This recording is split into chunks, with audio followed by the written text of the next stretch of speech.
Hi friends, ఎలా ఉన్నారు? Welcome to Govihari channel. మన ఛానల్ని అయితే సబ్స్క్రైబ్ చేయండి, మర్చిపోవద్దు.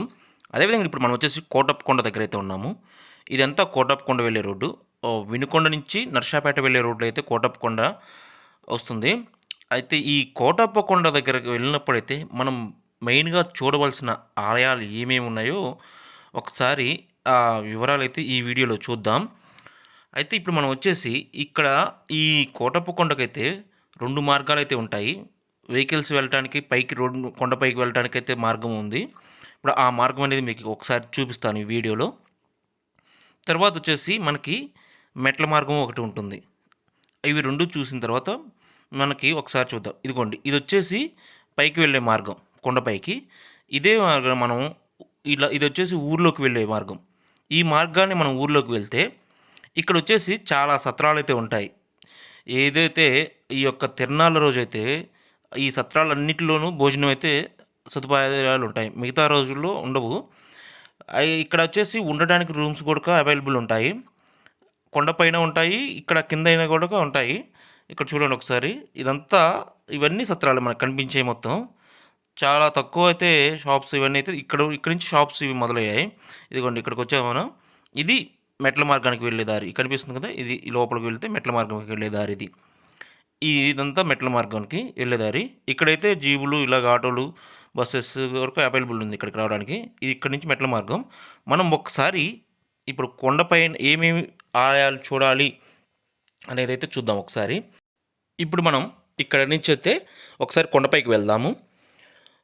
ఇదిగోండి, ఇప్పుడు నేను కొండపైకి వెళ్ళిన తర్వాత మనం అక్కడ ఏ ఆలయం మొదటిగా చూడాలనేది అందరికీ చెప్తాం ఒకసారి. ఇక్కడ చూశారు కదా, ఇక్కడ కొండపైకి రాగానే అందరూ మొదటిగా దర్శించుకోవాల్సిన ఆలయం వచ్చేసి ఆనందవల్లి అమ్మవారిది. ఈమె గొల్లబామ అని అంటారు. ఆనందవల్లి అమ్మవారిని ఆలయాన్ని మొదటిగా అయితే దర్శించుకోవాలి. ఏంటంటే ఇది స్వామివారు యొక్క భక్తురాలికి ఇచ్చిన వరం. అయితే ఈ యొక్క ఆలయం ఏంటంటే అమ్మవారి ప్రథమ దర్శనము భక్తులకు మోక్షదాయకం అనేదైతే ఉంది. భక్తురాలు అయిన గొల్లబామకు శ్రీ స్వామివారు నా యొద్దకు వచ్చి భక్తులు మొదటిగా నిన్ను దర్శనం చేసుకునేదరు అని మోక్షప్రసాదం ఇచ్చారట. ఇదిగోండి, ఇది ఆలయం వచ్చేసి. ఇంత పూర్వకాలం ఏంటంటే మనకి ఎవరైనా ఈ కోటప్పకొండకి రావాలి అంటే నడిచి వచ్చేవారు. కాబట్టి ఈ నడిచి వచ్చే మెట్ల మార్గం వచ్చేసి ఇదిగోండి, ఈ ఆలయం పక్క నుంచి అయితే వస్తుంది. మీకు ప్రతి ఆలయం గురించి ఒక వీడియో అయితే చేశాను. ఇది ఈ యొక్క మెయిన్ ఆలయం వచ్చేసి ఈ అమ్మవారి ఆలయం, ఆనందవల్లి అమ్మవారి ఆలయం అయితే ఇది చూడండి ఒకసారి అమ్మవారిని. ఇది ఆలయం. ఈ ఆలయంలో వచ్చేసి ఈ యొక్క కోటప్పకొండ చరిత్ర కావచ్చు, అమ్మవారి చరిత్ర, ఈ మొత్తం చరిత్ర అయితే ఇదిగోండి ఈ సైడ్న మనకి లెఫ్ట్ సైడ్ అయితే అన్ని చరిత్రలు అయితే ఉన్నాయి. ఒకసారి ఎవరైనా వచ్చినప్పుడు ఆ చరిత్ర మొత్తాన్ని అయితే చదవండి ఒకసారి, పూర్తిగా అయితే అర్థమవుతుంది. అసలు ఈ అమ్మవారికి ఈ వరం ఎలా ఇచ్చారు స్వామివారు అనే దాని గురించి కూడా ఈ చరిత్ర గురించి మనకి మొత్తం ఇందులో అయితే ఉంది. మొదటిగా ప్రతి ఒక్కరు దర్శించుకోవాల్సిన ఆలయం అయితే ఆనందవల్లి అమ్మవారిది. ఈ అమ్మవారిని ప్రతి ఒక్కరు దర్శించుకోవాలి. ఇక తర్వాత వచ్చేసి మనం ఇక్కడ నుంచి మెయిన్ ఆలయం ఇది త్రికోటేశ్వర స్వామి ఆలయం. ఈ ఆలయం అయితే మనం దర్శించుకోవాలి. తర్వాత ఇదేంటంటే మనకి మెట్ల మార్గం నుంచి వచ్చే వాళ్ళకైతే మొదటిగా ఆనందవల్లి అమ్మవారు వస్తుంది. కానీ ఇప్పుడు ఏంటంటే అందరూ ఆటోలో కావచ్చు, బండ్ల మీద కావచ్చు, కార్లలో కావచ్చు ఎలా వస్తున్నారు. కాబట్టి రోడ్డు మార్గం నుంచి అయితే ఎక్కువ మంది వస్తున్నారు. ఎందుకంటే అక్కడ కొన్ని పార్కులు, పిల్లలు ఆడుకోవడానికి ఇలాంటి వసతులు అయితే ఉన్నాయి. కాబట్టి సో ఎక్కువ మంది ఏంటంటే అటు నుంచి వస్తున్నారు. ఈ ఆలయాన్ని అయితే ఆనందవల్లి ఆలయాన్ని అయితే కొంతమందికి అయితే తెలియట్లేదు. సో ముందుగా అయితే దర్శించుకోవాల్సింది ఆనందవల్లి అమ్మవారి ఆలయం. తర్వాత మనం ఇప్పుడు ఈ ఆలయం మెయిన్ ఆలయం మనకు వచ్చేసి త్రికోటేశ్వర స్వామి ఆలయం. ఈ ఆలయం వచ్చేసి ఈ ఆలయాన్ని అయితే రెండో ఆలయంగా దర్శించుకోవాలి మనం. ఇది చూడండి, ఇదంతా ఆలయము. స్వామివారిని అయితే తీయలేదు ఈ ఆలయం, ఎందుకంటే మనం తీయకూడదు కాబట్టి. ఇక్కడ ఇదంతా రెండో ఆలయం, త్రికోటేశ్వర స్వామి యొక్క ఆలయం. ఈ ఆలయం వచ్చేసి మనం ఒకసారి చూడండి, ఇదండి ఈ ఆలయం వచ్చేసి.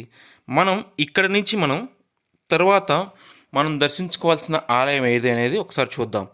ఇక్కడ ఇది త్రికోటేశ్వర స్వామి. ఇక్కడ నుంచి మనం మెట్ల మార్గం నుంచి వస్తే పైకి ఇక్కడ నాగమయ్య స్వామిని దర్శించుకోవాలి. ఇక ఈ మార్గం వచ్చేసి మనకి కొండపైన ఉన్న శ్రీ బాలకోటేశ్వర స్వామి అదేవిధంగా ఆయన్ని పాత కోటేశ్వర స్వామి ఆలయం అని కూడా అంటారు. ఇప్పుడు మనం ఈ కొండపైన మార్గానికి ఈ కొండపైన వెళ్తే దాదాపు 1 కిలోమీటర్ అయితే ఉంటుంది పైకి. ఈ ఈ యొక్క ఆలయం గురించి, ప్రతి ఆలయం గురించి అయితే ఒక వీడియో అయితే చేశాను నేను. ఆ వీడియో పూర్తిగా ఓపెన్ చేసి చూడండి, మీకు మొత్తం ఆలయాలు 3 ఆలయాల చరిత్ర అయితే తెలుస్తుంది. ఇదిగోండి ఇప్పుడు మనం పైకి వెళ్ళేస్తాం. ఇదిగోండి ఈ ఆలయానికి ఏంటంటే ఏ టైంలో రావాలి, ఏ టైంలో వస్తే ఇక్కడ ఈ పూజారి గారు ఉంటారు. మనం ఇక్కడ ఏదన్నా చూడాలి అనుకుంటే, ఒకవేళ ఈ తలుపులు మూసేసిన తర్వాత ఎవరైనా వస్తే స్వామివారిని ఎలా దర్శించుకోవాలి అనేది కూడా ఒకసారి చూపిస్తాను మీకు ఈ వీడియోలోనే. చూడండి ఒకసారి. అందరూ ఏంటంటే ఒక్కోసారి టయాలు తెలియక వస్తుంటారు. మనం ఆ వీడియో పూర్తి వీడియో చేశాను, అవి చూడండి, టైమ్స్కి తెలుస్తాయి. ఇదిగోండి ఇక్కడి నుంచి అయితే స్వామివారిని చూడాలి. ఎవరైనా తలుపులు మూసిన తర్వాత వస్తే ఈ ఆలయానికి ఇక్కడి నుంచి అయితే స్వామివారిని అయితే చూడొచ్చు. ఇదిగోండి ఇలా దర్శించుకొని వెళ్ళొచ్చు. ఇక తర్వాత వచ్చేసి మనం ఇక్కడి నుంచి కిందకి వెళ్తే ఇది అన్నసత్రం అండి. మధ్యాహ్నం 12:30 గంటల నుంచి 2:30 గంటల వరకు అయితే ఈ యొక్క అన్నప్రసాదం అయితే జరుగుతుంది. ఈ యొక్క కింద అన్నసత్రం అయితే జరుగుతుంది. ఇక్కడ ఏంటంటే టోకెన్లు మనం తీసుకోవాలి. ఎవరైనా వస్తే ఇక్కడ పేరు రాసి, ఒక నలుగురు అనుకోండి, ఒకళ్ళు వచ్చి పేరు రాసి నలుగురు ఉన్నామని చెప్పేసి టోకెన్స్ తీసుకొని వెళ్ళొచ్చు. ఇక్కడి నుంచి ఈ టోకెన్లు తీసుకొని మనం, అది మెయిన్ మనకి వచ్చేసి కనపడేది అన్నసత్రం వచ్చేసి. ఈ అన్నసత్రం దగ్గరికి అయితే ఒకసారి ఇవ్వండి, ఇలా ఉంటాయి టోకెన్స్ తీసుకున్న వాళ్ళని మాత్రమే లోపలికైతే అలో చేస్తారు. ఇదిగోండి ఇది ఇక్కడ మనకు ఒక లైన్ ఉంటుంది, ఈ లైన్లో నిల్చోవాలి. ఎందుకంటే లోపల కొంతమంది అయితే అన్నం తింటున్నారు కాబట్టి. సో మనకంటే ముందు వెళ్ళిన వాళ్ళు, ఇది మనం సెకండ్ టైం. ఒక బ్యాచ్కి వచ్చేసి మామూలుగా ఒక 200 మంది దాకా అయితే కూర్చొని అన్నం తినడానికి అయితే అవైలబుల్ ఉంది. ఇదండి ఈ వీడియోలో అయితే మనం తెలుసుకుంది. మన ఛానల్లోని ఈ కోటప్పకొండలోని చూడాల్సిన 3 ఆలయాల గురించి సపరేట్ విడివిడిగా అయితే వీడియోలు చేశాను. ఓపెన్ చేసి ఒకసారి చూడండి. మన ఛానల్ అయితే సబ్స్క్రైబ్ చేయండి, తెలుసు కదా, గో విహారీ ఛానల్. సబ్స్క్రైబ్ చేయండి.